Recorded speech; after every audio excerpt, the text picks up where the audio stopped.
కేటీఆర్ కు మళ్ళీ ఏసీబీ నోటీసులు. ఫార్ములా ఈరేస్ కేసులో అందజేత రేపు విచారణకు హాజరు కావాలని సూచన. అమెరికా పర్యటన ఉందన్న కేటీఆర్ తిరిగి వచ్చాక హాజరవుతానని ఏసీబీకి లేఖ.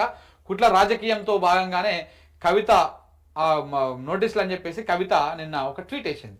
అయితే ఈ ట్వీట్ చాలా మందికి కొంతమందికి ఇబ్బంది కలిగించవచ్చు.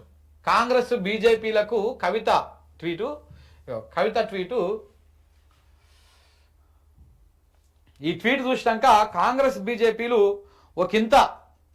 ఒకంత బాగా డిసప్పాయింట్ అయినాయి.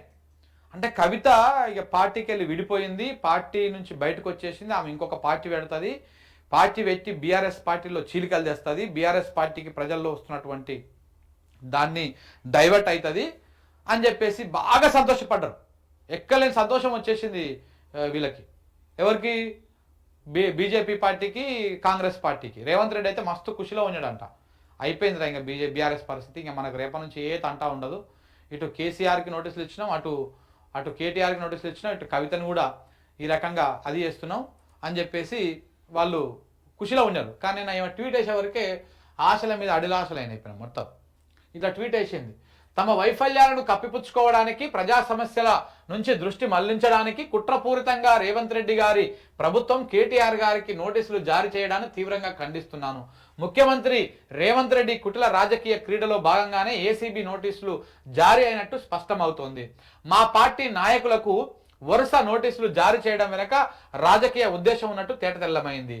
ఎవరెన్ని ఇబ్బందులు పెట్టాలని ప్రయత్నించినా తట్టుకొని నిలబడ్డ చరిత్ర కేసీఆర్ గారి సైనికులది, మా చరిత్ర అది అని చెప్పేసి ఆమె ఒక ట్వీట్ వేసింది. ఈ ట్వీట్ తోటి చాలా మంది గుండెలు గుబేలు అన్నాయన్నమాట. చాలా మంది గుండెలు గుబేలు అన్నాయి.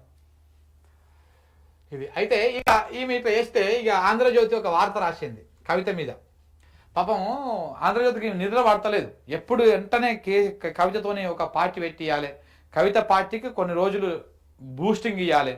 ఎందుకంటే ఆ పార్టీ పెట్టడం వల్ల ఎవరి పార్టీ చీలిపోతుంది ఏందనేది వాళ్ళ క్లారిటీ ఉంది. సో కాబట్టి కవితతో అర్జెంటుగా పార్టీ పెట్టియాలని చెప్పేసి చాలా కుతకుతలాడుతూ ఉన్నాడు అనమాట ఆంధ్రజ్యోతి ఎండి రాధాకృష్ణ. అందుకనే నువ్వు చూడండి, 4 రోజులకి వెళ్ళి ఫస్ట్ పేజీలో ఫస్ట్ వార్త లేదా సెకండ్ వార్త అర్థం ఉంటుంది 4 రోజుల నుంచి. ఇవాళ కూడా రాయబారం విఫలం, కవితతో ఫలించని కేసీఆర్ దూతల చర్చలు. కేసీఆర్ ఆదేశాలతో కవిత నివాసానికి దామోదర్ రావు, గండ్ర వెంకటమోహన్ రావు 3 గంటల పాటు కొనసాగిన చర్చలు. పార్టీకి, కుటుంబానికి నష్టమంటూ వివరణ.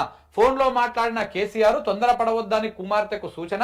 పార్టీలో తన పరిస్థితి ఏమిటో ఇప్పుడే స్పష్టం చేయాలని పట్టుబట్టిన కవిత, లేకపోతే తన దారి తాను చూసుకుంటానని వెల్లడి. ఇవన్నీ రేవంత్ రెడ్డి, ఇవన్నీ మన రాధాకృష్ణ ఆ చెవు పక్కనే వీళ్ళు మాట్లాడుకుంటుంటే పక్కనే కూర్చొని ఇన్నట్టు చేసినట్టు ఇవన్నీ ఇట్లా అద్భుతంగా రాస్తారన్నమాట. ఇవన్నీ ఒక ఒక ఒక అంజనం వేసుకుంటారు అన్నమాట. చేతిలో అంజనం వేసుకుని ఏం జరిగి ఉండొచ్చు ఇవ్వాలని చెప్పేసి ఒక కథ అల్లుతారు. ఆ కథ అల్లి ఆ కథని ఇట్లా ఈ పేపర్ సర్క్యులేషన్ ఉంటుంది కదా, ప్రజలు నమ్ముతారు నిజంగా కావచ్చు. రాధాకృష్ణ రాసిన అంటే దరిద్రం ఏంటంటే ఈయన రాసినటువంటి వార్తలు కొన్ని అక్కడక్కడ ఎక్కడో ఒక దగ్గర కోటికో సింక్ అవుతాయి.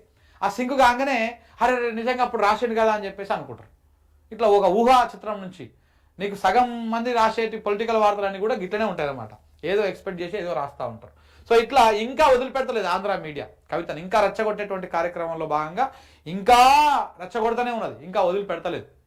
వదిలిపెట్టేటువంటి అవకాశం ఉందో లేదో కూడా తెలియదు, కానీ వదిలిపెడతలేదు. ఈ రకంగా చేస్తూ ఉన్నారు.